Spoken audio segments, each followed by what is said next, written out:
এই খাবারগুলো নিয়ে যে জায়গায় যাইতেছি যাই আমি অবাক হয়ে গেছি যাইতে যাইতে অনেক রাত হয়ে গেছে এরকম একটা জায়গায় গেছি মানুষগুলো আমাদেরকে দেখে মানে প্রাণ ফিরে পেলো, সবাই চিল্লাই উঠলো। তবে দুঃখের বিষয়ে যাদের ভোট ছিল তাদের কাছে ভোট চাইয়া না পেয়া শেষ পর্যন্ত কলা গাছ দিয়ে ভেড়ে বানালাম, ভেড়ে নিয়ে যেতেছি সেই জায়গায়। তবে সাপ থাকে, ঝোঁক থাকে, অনেক কিছু থাকে, সেই ভয় কিন্তু কোনো কাজ করতেছিল না। টেনশন একটাই, ঠিকমতো যেন মানুষদেরকে খাবারগুলো পৌঁছে দিতে পারি।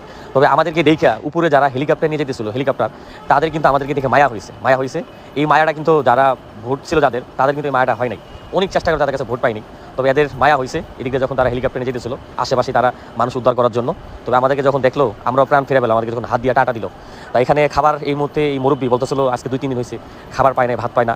তা এই খাবারগুলো যখন দিলাম আমার কাছে আসলে কষ্টই মনে হলো না। মনে হলো যদি 24 ঘন্টা যদি এদেরকে সার্ভিস দিতে পারতাম, কাজ করতে পারতাম, আমি মানে ঘুম নাই, কোনো কিছুই নাই, শুধু এই মানুষগুলোর জন্য।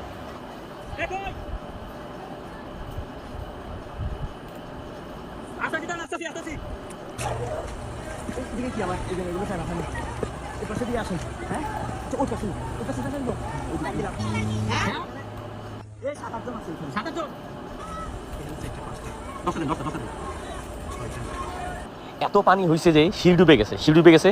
তা শিল ডুবার কারণে দেখেন জানলা দিয়ে কিন্তু মই বানাইয়া এদিক দিয়ে কিন্তু উপরে উঠতেছে, এত পরিমাণ পানি।